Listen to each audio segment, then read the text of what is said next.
Well, thank you very much, not just for the invitation and for the introduction, but for the video that you just showed, and especially what you said immediately afterwards, that it was made 2 years ago.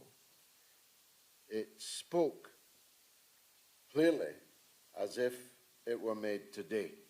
The fact that it was made 2 years ago shows both the prescience and the courage of the participants. Because 2 years ago, never mind 2 years ago, 6 months ago, these would have been described as Putin talking points. We would have been accused of being literal agents of the Russian state. For voicing that narrative, we would have been shadow banned, outright banned. If we'd booked this room, it would have been cancelled. If we'd held this conference, there would have been a protest outside. We would have been blackguarded by what still calls itself the mainstream media. Everything that was said there turned out to be true, and moreover is now the prevailing orthodoxy. There are exceptions, the berserk British being the outlier, but there are other exceptions.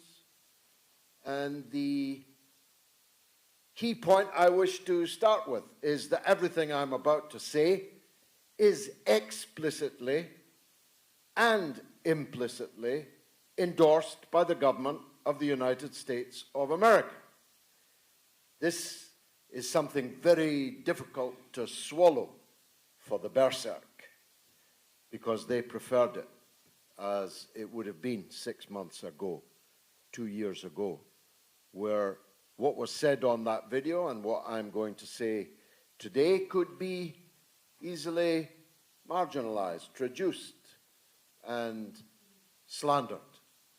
But that's not possible now. Anyone who tries it, today or otherwise, will clearly be seen as a part of the brigade of the berserk, like these last-ditch Japanese officers that used to pop up from foxholes on Japanese islands, formerly Japanese-held islands, long after the end of the Second World War, still proclaiming their loyalty to the Emperor Hirohito and their determination to fight on until victory. Such people exist, but they are few in number, and their audience vanishingly small.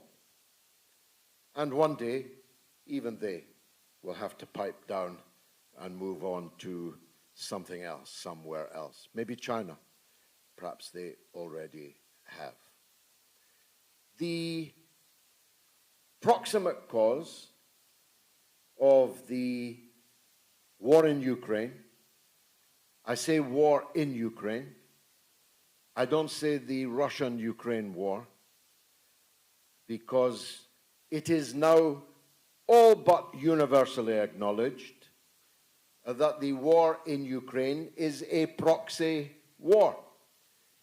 Even the loathsome Boris Johnson, who popped up on that video, admitted on television it was a proxy war, but bemoaned the fact that we're not giving enough help to our proxy. His words, not mine. The United States government, all of it, the presidential envoy, Mr. Witkoff, is meeting President Putin today. Today. Who'd have thunk it?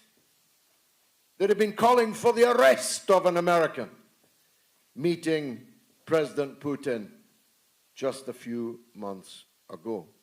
All of it, from the president, the vice president, the Secretary of State, the Secretary of Defense, the General Kellogg, Witkoff, all of them now openly acknowledge that this has been a proxy war. Now, a proxy war is the lowest kind of war. It's a war in which you are ready to fight to the last drop of somebody else's blood. Indeed, you boast of it, as Lindsey Graham used to do, but does no longer. We haven't had to sacrifice a single American life in order to do this much damage to the Russian Federation. He used to boast about it, as if it were something to be proud of, that you're ready to sacrifice other people's sons, brothers, husbands, without having to risk your own. It is universally acknowledged that the proxy war is lost. As the doyen of alternative media, Tucker Carlson, the most viewed broadcaster in the world, a conservative Republican, said on television just 3 nights ago, Americans are very slow to realize that they have just lost a conventional war with Russia. That makes quite a long list of wars lost by the Americans in the last period. I shall spare the feelings of my American friends and others who are here by adumbrating them, but it's one long list of lost wars. You might think that even the thickest skulls would have absorbed the fact by now that the endless wars that former Pentagon advisor, another conservative Republican, Mike McLuhan, referred to in the video. But no, as I say, there are still some last-ditchers, though they are mainly to be found nowadays here in Britain. It is all but universally acknowledged that Russia is stronger today than it was before the war was launched. I'll come to when it was launched and why it was launched in a minute. But it's important to nail down these all but universally acknowledged facts. So if the purpose was, as Lindsey Graham used to boast, to use other people's sons to weaken Russia, that's another spectacular failure. Russia is now immeasurably stronger militarily in terms of its military-industrial complex. I see President Trump said yesterday they're thinking to buy battleships made by other countries. Even the British don't buy battleships made by other countries. Better check them carefully on receipt. The military-industrial complex of Russia compared to the military-industrial complex of NATO is a contrast now very vividly to be seen. It is now all but universally acknowledged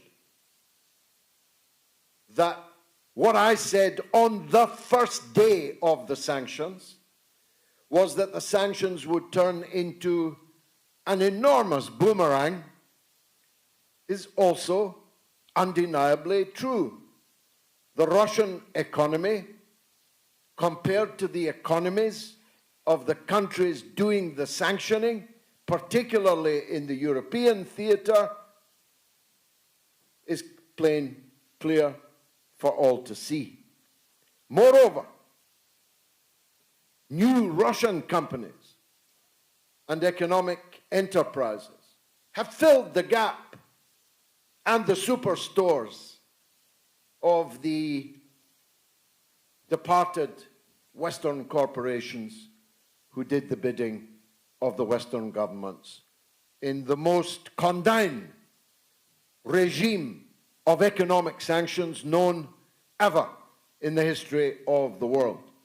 Thousands, tens of thousands, scores of thousands of sanctions have been imposed by the West on Russia. Yet Russia's economy is growing, whilst the economies, I was going to say with the exception of the United States, but who knows if the United States recession has yet begun. The British recession certainly began some time ago. It is all but universally acknowledged that Russia and China have been pushed so closely together that to differentiate one from the other is increasingly difficult. Economically, politically, strategically, militarily. Now, another conservative Republican, two of them, President Richard Nixon, somewhat maligned when one looks back on it, and his Secretary of State and overall foreign policy guru, Henry Kissinger, built their entire geopolitical strategy on keeping Russia and China as far apart from each other as was possible. They discerned that the true interest of the United States was a divided Russian-Chinese hinterland. But the globalists in charge of our society, economy, polity, more or less throughout the Western world, with one or two rare exceptions, have succeeded in reversing what was a sane and rational American policy of keeping Russia and China as separate from each other as possible. So the universal truths that are now more or less acknowledged, except by the berserk, are chalking up here. I forget how many I've listed already, but I promise you I could go on listing them. But it's time perhaps to turn to what I was asked to speak about, which is the origin of the conflict. Well, the proximate reason for the conflict was there on your video. You don't need me to labor the point. The US, EU, although fuck the EU, said Victoria Nuland, they were big part players, though they now see themselves as the last hope. Fuck the EU, said Victoria Nuland in a recorded telephone call at the time.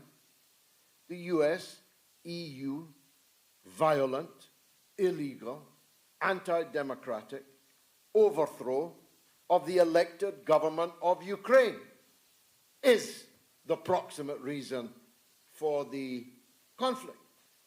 Again, who can deny that? It's there on tape. Victoria Nuland picked the government, name by name. She couldn't pronounce them all perfectly, and she made some mistakes.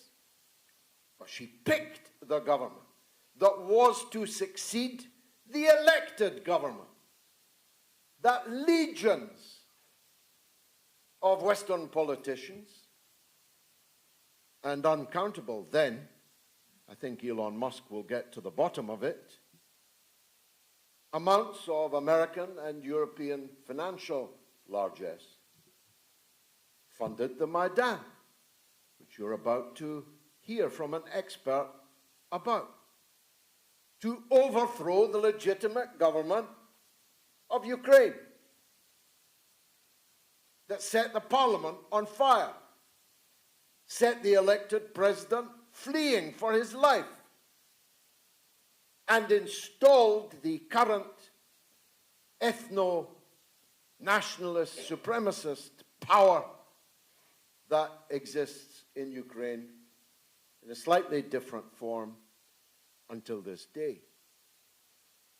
What was their first act? Their first act, having put literally guns at the heads of the deputies to force them to sign it, was to criminalize, delegitimize the Russian language, Russian culture in the Ukraine for ethno-chauvinistic reasons, because that was their prevailing ideology. Now, 30% of the entire population of the eastern part of Ukraine were Russian-speaking people. They were ethnically Russian, Russian-speaking people, as indeed was most of the political class in Ukraine, including the now President Zelensky, who speaks Russian as easily as I speak English, and who speaks Ukrainian about as well as Victoria Nuland. Which is why, in his private moments, he speaks nothing except Russian. Why he was a Russian television star, soap opera actor, well liked in Russia at the time. And he certainly liked Russia because he banked a lot of rubles as a result. The overthrow of the government, the delegitimization of Russian language and culture, necessarily made the 30%, almost one-third, of the population nervous, anxious, fearful. But here's the rub. That 30% was mainly concentrated in the eastern part of the country. The part, as your video showed, which was economically speaking the most important, the most significant. The site of most of these now famous rare earth materials. The site of what is left of Ukrainian industry, manufacture, extraction, the site of the raw materials and basic commodities which made the Ukrainian economy the potential powerhouse that it was. And in the eastern part of Ukraine, they said, we're not going to be second-class citizens. We're not going to have our language delegitimized, made even illegal, unusable on public documents, in schools, in universities. We're not going quietly into that good night. I wouldn't. Would you? Would you agree to be a second-class citizen? Your language delegitimized, your culture, your history? I would not. And neither, more importantly, did they. And so they began to move into a more or less hostile attitude to the new power in Kiev. That power was based on the old Ukrainian nationalist ideology, defining itself mainly with what it was not, i.e. Russian, and exalting a chauvinistic form of Ukrainian nationalism, which every day alienated more profoundly more and more people in the eastern part of Ukraine. And so the scene was set for the repression which killed thousands. You saw a mere fraction of the graveyards in the eastern part of Ukraine. at least 14,000 people in eastern Ukraine were killed in the 8 years before the Russian army invaded Ukraine in 2022. 14,000 people. Most of them women, most of them children, most of them elderly people. And it is now clear, again, this is again an unassailable truth. The Ukrainian armed forces were preparing a major offensive to retake and re-establish their control over the so-called People's Republics, breakaway statelets, unrecognized by Moscow, by the way. Putin refused to recognize these breakaway republics because he still believed that the Minsk agreements, which he was not required to agree to but did accept, might be a peaceful way of resolving this conundrum. He refused to recognize these breakaway republics for that reason.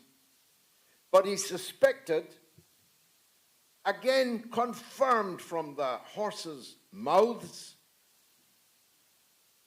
Frau Merkel, Monsieur Hollande, both on camera, conceded the Russian suspicion that the Minsk agreements were a ploy, a subterfuge, a trick to freeze the current situation, then current situation in Ukraine, whilst the NATO forces made themselves more ready, more strong to launch the proxy war.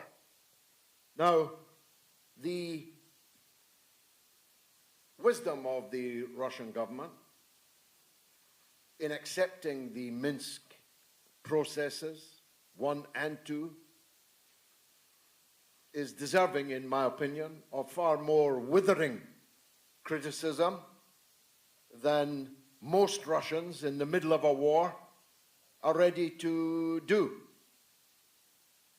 But when the history comes to be written, Putin will be accused of naivety, not of hawkish, aggressive belligerence, but of being fooled by the Western governments that threw sand in the eyes of the Russian people with the Minsk subterfuge. Ditto, by the way, with the Istanbul Peace Initiative, which was no more than Minsk III. Putin was ready to sign that also. Indeed, initialed it, as did Zelensky, until the aforementioned Boris Johnson came on the screen to wreck it. Now again, I must move on. I've discussed the proximate reason. Here's the fundamental reason. And it's the fundamental reason for such disagreement as undoubtedly exists in this room and between the last ditchers and the rest of us. The United States and the European Union don't give a damn about Ukrainians. They've never given a damn about Ukrainians. There weren't many Ukrainians in their golf clubs. They didn't have many Ukrainians round to their houses for dinner parties. The Ukrainians have been used for one reason and one reason only: to divide and, if possible, weaken, and, if possible, to balkanize the Russian Federation. It is hatred of Russia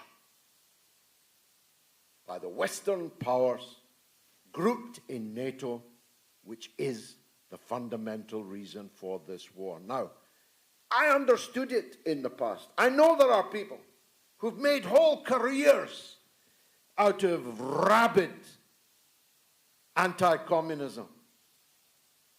I understand it's a lucrative career, though it's a declining one. This rabid anti-communism had a rational basis. You had every reason to fear communism. It was your competitor. By the way, I am not now, nor have I ever been a communist, though you will hear otherwise. I'm a Roman Catholic in good standing. I am not now, nor have I ever been a communist. But I understand why you hated and feared communism. It was a rational stance to be against the Soviet Union. It is utterly irrational, inexplicable to maintain a hatred of post-communist Russia, in which the Russian Orthodox Church is the most powerful institution in the country, where Russian capitalism is entirely reinstated, where the slain royal family are deified, beatified, soon to be sanctified, where Putin asked if he could join NATO. Putin asked if he could join the EU,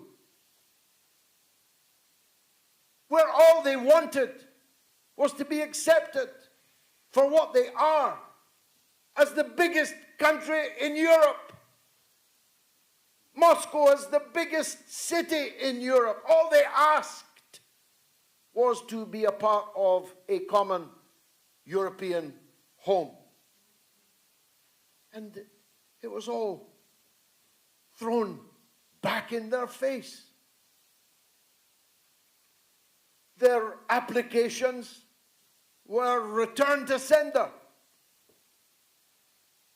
The plea in Munich, now almost 20 years ago, for a common European security architecture which protected all and threatened none, they were all thrown back in their face. That's irrational. If you people had had any sense, you would have accepted Putin's extended hand. And if you had, Russia would not now be with China. Russia would not now be the most powerful military in the world. Russia would not now be so alienated from you that you try opening a McDonald's in Russia and see how well you do. What are you, idiots? I mean, I know you're bastards, but are you also idiots? Why did you not accept, with the collapse of the Soviet Union, a new future with Russia? You should have, and it's too late for you to do now. The Russian people are unique, though, in one respect. And it's a uniqueness that is increasingly attractive to more and more people in our own countries, including in the United States. The Russians are a Christian people. They're a God-fearing people. They are a people proud of their own culture and traditions, their own way of life. They reserve the right to say no to your LGBTQ++ agendas. They are a people who say, we are a conservative and Christian society. We believe in the family. We believe in God. We believe in the country that God gave us. We believe in the common characteristics that define us as a nation. We do not want tens, hundreds of millions of foreigners coming into our country. We want to remain Russia. These are powerful tropes, you know. These are very, very powerful ideas that Russia stands for and that the West increasingly does not. We are the globalists. They are the opposite. The opposite is now experiencing its day. And it's a day, I believe, whose time has come, and not just in Russia. Thank you very much.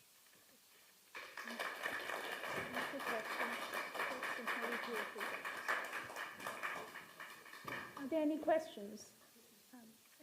Anybody would like any questions, please? It's been very mysterious to me, observing from the United States. Why has the British establishment taken the course that it has? It seems very mysterious. It doesn't seem to be serving British, or that is to say, the interest of the British people. Do you have any theory? Well, I do, and the first thing that has to be... Sorry, did I sit down prematurely?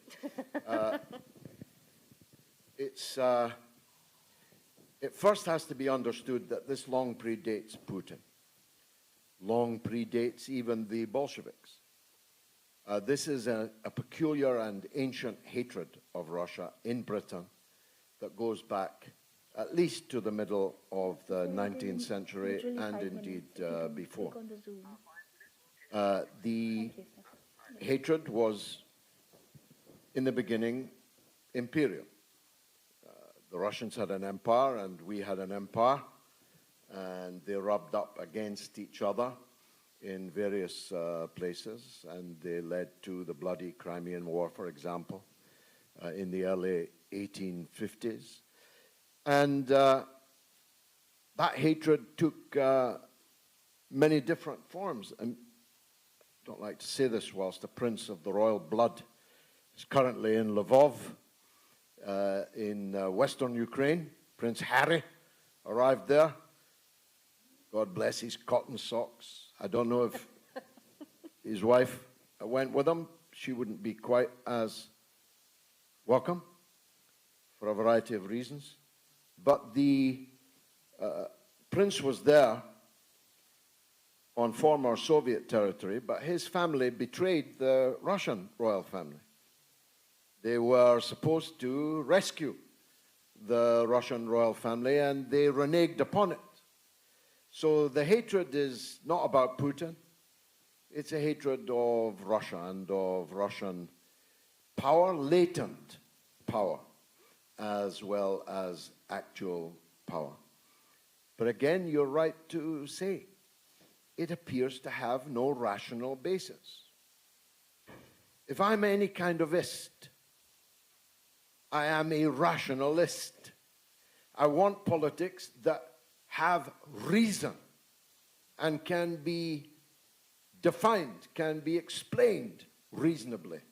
And I would find it impossible to explain reasonably how it is that berserk Britain, in whose parliament I spent 5 decades, 80s, 90s, noughties, 10s, 20s, is acting so out of kilter with the British national interests. Having left the EU and made implicit enemies of the other 27, clinging as we have for so long to a perceived special relationship with the United States, we are now in outright rebellion against the policy of the United States, doing everything that we can to damage it, and seeking to assert leadership on a European community that we kicked in the teeth and left, and who will never forgive us for it.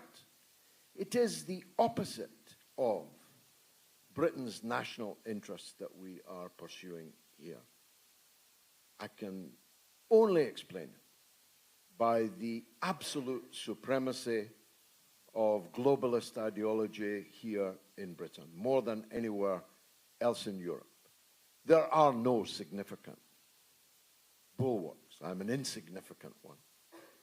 There are no significant bulwarks to globalized political and economic power in Britain. Not even, trust me on this, Nigel Farage. Maybe even, especially not Nigel Farage.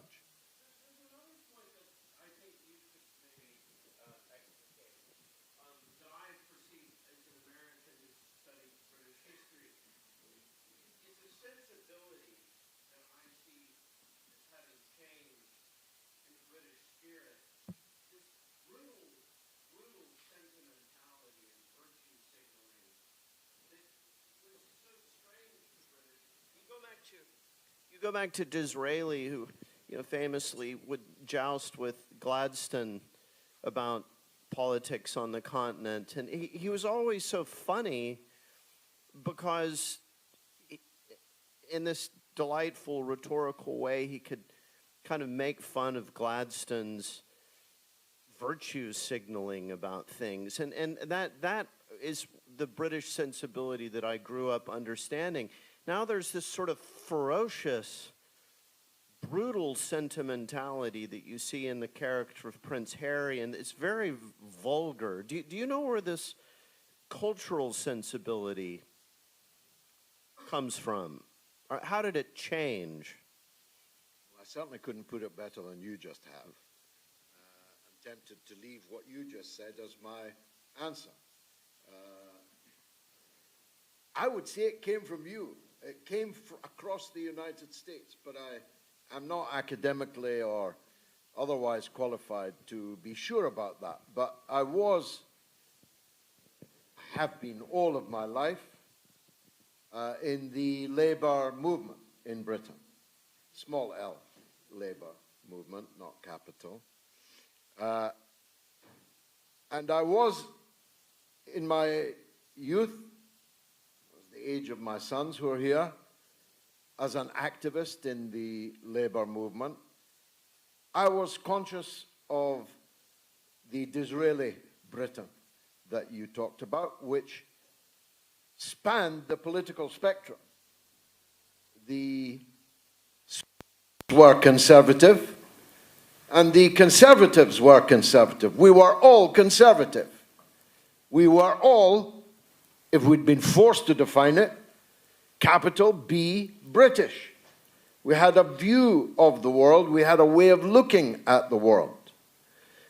And then in the 1970s, I called it with apologies to the red hot chili peppers, I called it the Californication of the British Labour movement, where instead of sitting like this, listening to one person like me, we all sat in a circle.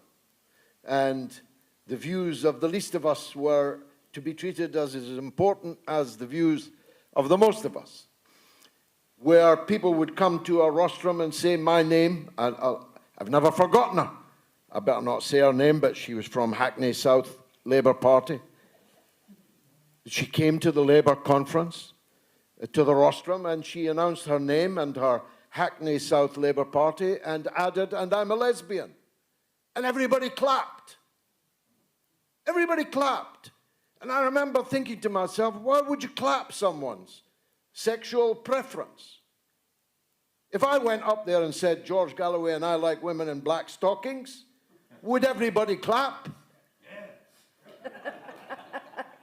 Perhaps they would have then. The Californication, I perhaps wrongly imagine, had come across the sea. But now you are leaving that behind, or at least a substantial proportion of you are, the majority are, as expressed in the victory of Trump. There are still pussy hats on parade, but they are no longer the prevailing power in the US that they were. But now here they are hegemonic. if you, I don't think this is a digression, but you'll stop me if it is. If you look at the transmania in Britain,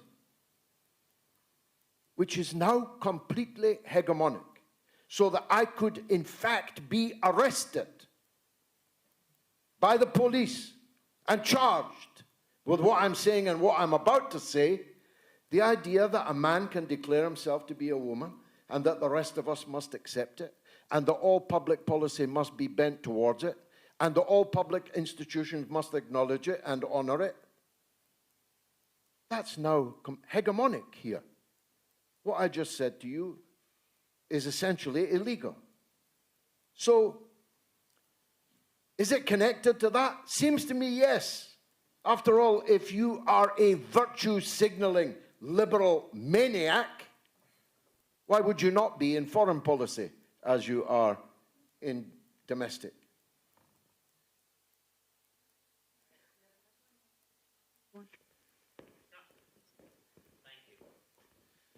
George, I think it's very interesting that a former Conservative politician would listen to a former Labour politician talk about the many errors in British foreign policy and basically agree with every word. What I'd like to ask you, though, is would you share with the room your thoughts of the differences and similarities between sanctions and tariffs? Well, you're better qualified. That's a trick question. You're better qualified than me, Andrew, on that. But first of all, let me acknowledge our long years together in the House of Commons, on which we always agreed on much more than we cared to admit, and now are forced to acknowledge and admit by the changed circumstances in the world. I looked at the markets this morning.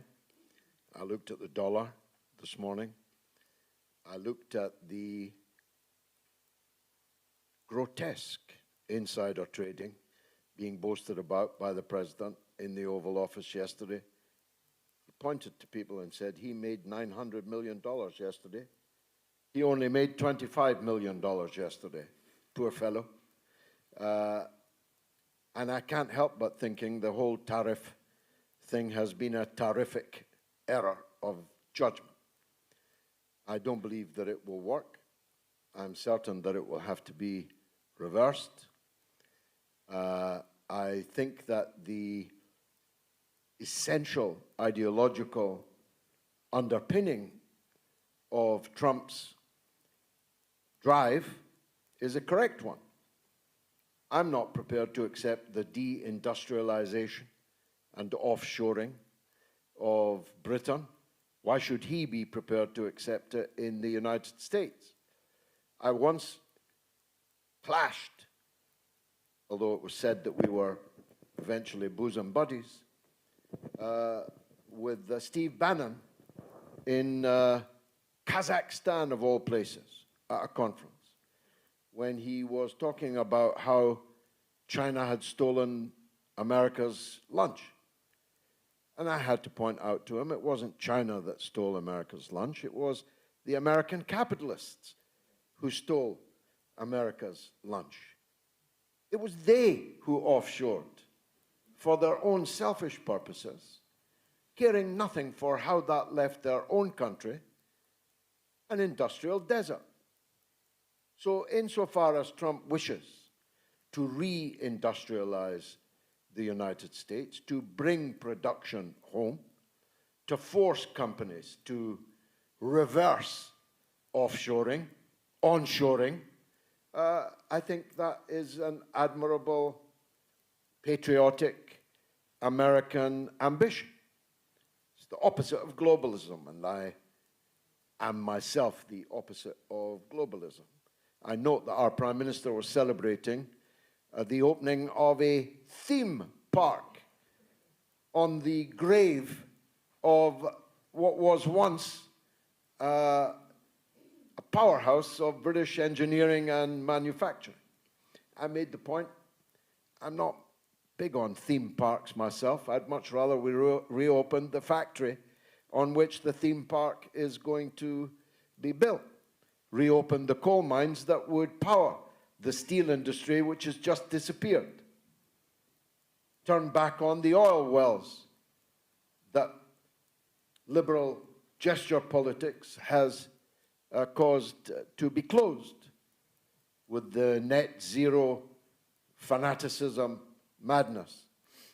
So I'm not unsympathetic to what I think is, as far as I can discern it, sometimes difficult with the old fellow, to know exactly what it is that he's saying. But if that's what he's saying, make America great again, I'm all in favor of that.